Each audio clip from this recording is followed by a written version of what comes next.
Conan, did you watch Raw? Yes. Find the number, Joe. Well, the Raw ratings were up 1.77 million. I'm surprised it hasn't been 1.8. It was second on cable to Japan versus Mexico World Baseball Classic.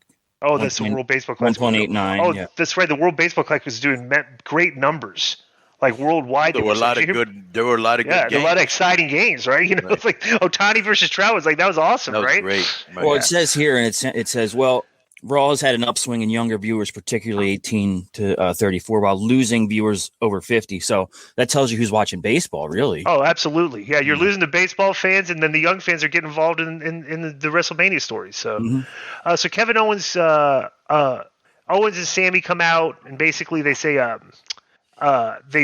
challenge the Usos to the well, they looked up the WrestleMania sign after cutting a promo, and then the Usos come out.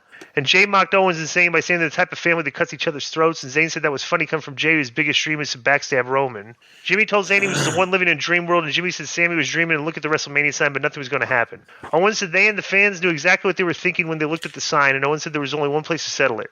Owens called for a match between the teams at WrestleMania, which led to a round of yes chants from the crowd.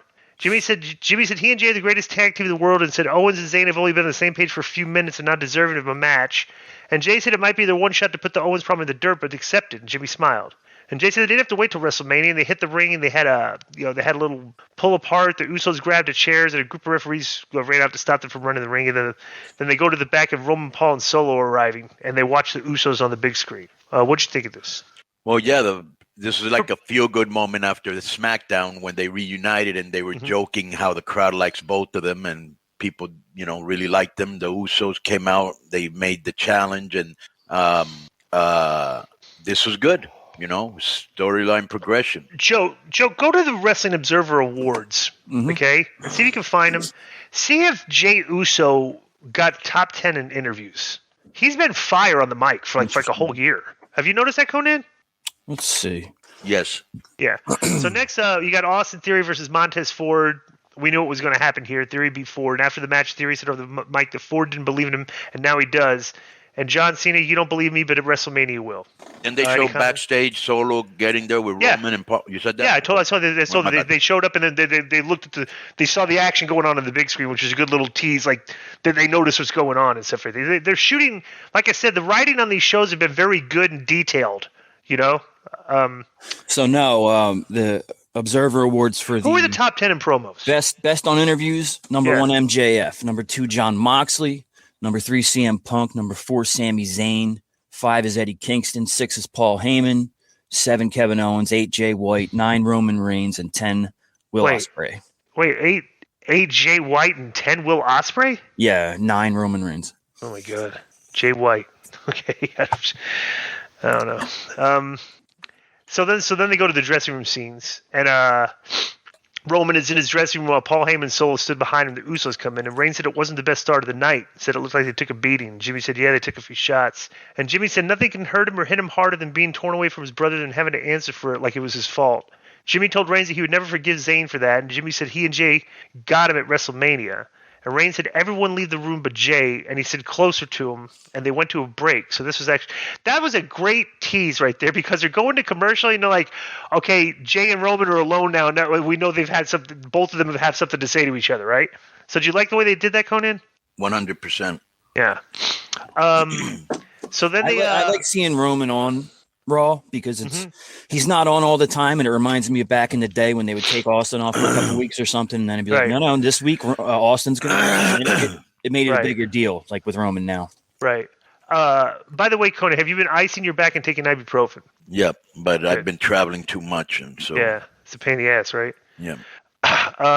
Do you have hot tub jets in your tub in your house? I have a hot tub in my house, yes. A hot tub, there you go. Beautiful.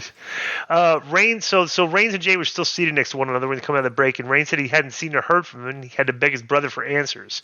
Reigns said Jay was making decisions. In order to make decisions, you got to be a part of the bloodline. And Reigns questioned whether Jay was with the bloodline, and Jay said, I'm with you, I'm bloodline, Oos. And Reigns looked him in the eye for a moment and said, I hope so. That's all I need to hear. I'll see you around. And Jay got up to leave, but Reigns stopped him and told him that he loved him. So Jay stopped for a moment, then left the room, and Heyman returned and knelt by Reigns and asked if he found the answers he was looking for. Reigns said yes, which made it look like he didn't get the answer that he was looking for. Did you get the same feeling out of that? Yep. Mm-hmm. Yeah. So that was good. Bro, this is a good teasers going into this match. Right. This weekend, like this weekend, like they're making it like, so, great stuff right there. So, Adam Pearce was asked by, they said Reigns would be live later in the show. Good tease. Pearce was asked by Byron Saxton about the tag team showcase matches at WrestleMania, and Chelsea Green showed up and asked to speak with the manager. Pearce said he's the manager. I thought that was funny, right? Green complained that she had matching gear with Carmella, who was unavailable for the evening. Green said Pearce should have no problem with the partner she found to team with her against Bianca and Asuka. Then Piper Niven came in. Green told Pearce to talk to whoever he needed to make the match, and Pearce said he makes those decisions. Then Green told him to put her in the tag team showcase match and threatened to put Pearce on blast on social media, or worse, block you if she wasn't added in the showcase match. That's great. Her backstage interactions with him are actually getting pretty entertaining, to be honest with you. They showed Omos and MVP walking in, and Omos wrestled Mustafa Ali and beat him in a minute. And Dolph Ziggler was shown the backstage monitor watching this, so they're continuing their little mini. It's kind of funny. It's like, look at how much time this feud gets with Ziggler and Mustafa Ali. Mustafa Ali is having a 1-minute match, and Dolph Ziggler is shown for seconds in the back watching the monitor on backstage, and that's their angle. Right. All right, so this is great. Logan Paul was shown exiting his dressing room with a small entourage, and the Miz showed up and tried to buddy up to Paul while assuming that Paul wanted him as his talk show guest. He went for a handshake, but Paul told him it was a hard pass. So he comes out for Impulsive TV, and he headed out by himself, and the ring was set up for his talk show. And he yelled obnoxiously about Impulsive TV, and when the fans booed, he said he didn't have to do this. He said he hears the fans and they don't love him. He said his father and the kid who bought a sign for him were probably the only people in the building who loved him. And Paul said he doesn't care that the fans don't see the talent stand in front of them, and Paul said he can do it all. He said he can't invite any guests because and asked the crowd if they really thought his celebrity friends would come to St. Louis. He also mocked the fans who were losing the NFL Rams to Los Angeles. That was getting good heat. He noted his match with Seth Rollins would be held on his birthday on WrestleMania, and Paul said that he and Seth could be friends had Rollins not started with him. They have footage of him knocking out Rollins on the big screen. He said he looked so dumb one more time, and they showed it again. Then Paul's mic was cut, and he couldn't get the mic to work, and they showed Seth Rollins on the big screen in the production area, and basically he's the guy that was cutting the mic, and he said he apologized to the fans for this awful edition of Impulsive, and he hit a button and said his music started playing. He came to the ring. Paul told the crowd to shut up and labeled him tone deaf while Rollins made his way to the arena, and Paul told Rollins that he ruined the segment, said Rollins' outfit looks stupid, and the fans were chanting Rollins' theme even after the music stopped, and then Rollins just out of nowhere tackled Paul and dragged him to ringside, and the producers and referees came out. Rollins goes up top and went to, like he was going to go dive on Paul was on the table, on the announcer's table, like he was going to do like a big elbow drop on him, and the referees got in the way. So instead, he dove onto the referees, and when he got up, Logan had gotten off the table and sucker punched him again and knocked him out cold. He sold it like he was knocked out cold, which is a great sell. He was like face first with his leg. What a great punch he throws, huh? Yeah, that's how it should look. It's like. And he said one more time. He said third time's a charge. He went back and this got good heat. What'd you think of this? Go ahead. Yeah, no. I had something else. Go ahead, Konnan. Yeah, this got really good heat. They made a joke. I can't remember it completely, but I pop about Steph and Seth Curry. Right now. But anyways, this was very good and just built more heat going into the match. Yeah. I was going to say, when you mentioned Dolph just being backstage and really he's got this lower tier feud with Ali going on. I went to look up what his salary was, and it's reported even by Forbes here that Dolph makes $1.5 million a year. Yeah. He's one of the highest paid guys there, and he doesn't, they don't do I don't think he's one of the highest paid guys there. Well, that's what it said in the article, yeah. Oh, it did? Downside 1.5, yeah. Right. So they showed Dominic and Priest backstage. By the way, Konnan, I went and ate lunch with Scarlett and Cross today. They're in town for WrestleMania. Yeah. Mm-hmm. Guess where we ate? Already? Yeah. Well, the show's tomorrow night. You meant SmackDown. You said WrestleMania. Yeah, SmackDown. No, SmackDown. I meant. Yeah. The show's tomorrow night. The SmackDown show here. Guess where we ate? Yeah, at the Korean barbecue. Korean barbecue. Yeah. Nice. Did anybody come up and bother them while they were eating? No, but he did take a picture outside after we left. There was a guy in there that was a fan. So Johnny Gargano comes out with Miz. So it's Miss Dominic against Gargano with Dexter Loomis. He comes out with Dexter Loomis and Priest at ringside. And Gargano placed Dom on the top rope and worked him over the chops, and Gargano joined Dom on the ropes and chopped him again, and Dom fought him off and dumped him to the mat, and Dom performed a frog splash onto the back of Gargano and then pinned him, so Dominic gets a win. So afterwards, Dominic cut an in-ring promo of Priest had by him, and he complained about his good-for-nothing father turning down his WrestleMania match request, and Dom said he wouldn't stop until he gets what he wants. And he said the entire Mysterio's family will be at SmackDown in Las Vegas on Friday, and Dom said it's the same family that blocked his number, kicked him out of the group chat, and wants nothing to do with him. He said that's okay because the Judgment Day group chat is better. And Dom said he would approach his mother and ask her permission for Ray to face him at WrestleMania, assume had her permission to remove his from her purse.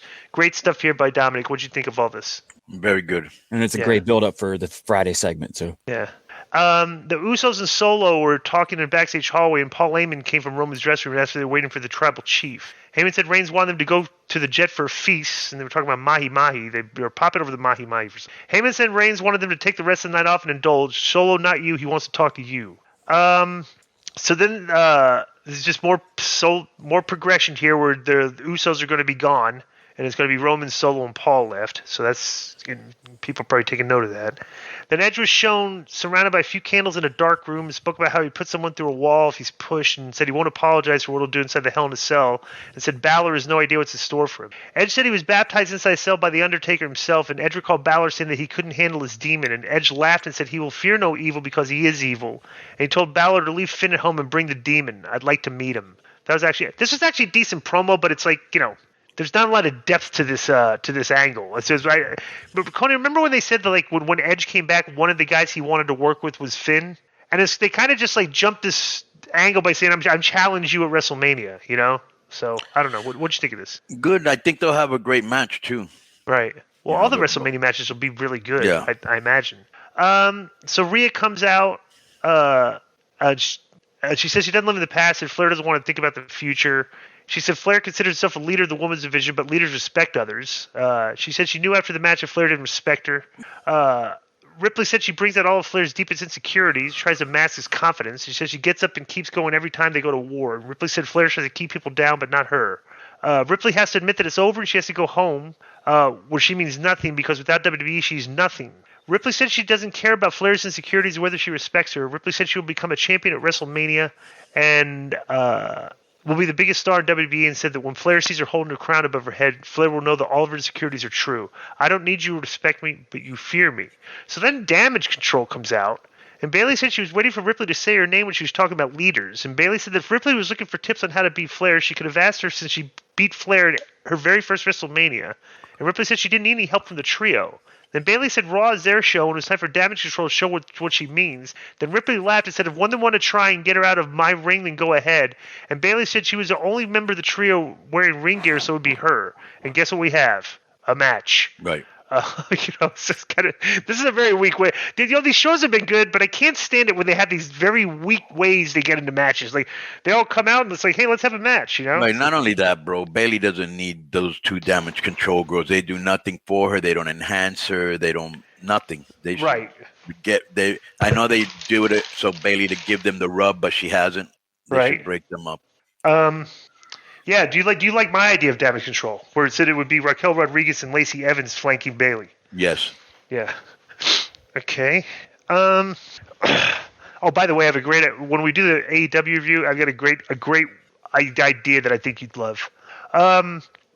So Rhea wins. After the match, Lynch pointed at Ripley from ringside, and then Ripley returned the favor. Yeah, and during the match, Lita, Becky, and Trish. Yeah, all the Betty in the match came out, and they had a scrum and whatever. So, all right. So I didn't see this, but backstage, Chad Gable searched for Otis and quickly found him getting a manicure while covered in a white towel with cucumbers over his eyes. And Gable noted that he got them in the 4-way tag team showcase match at WrestleMania.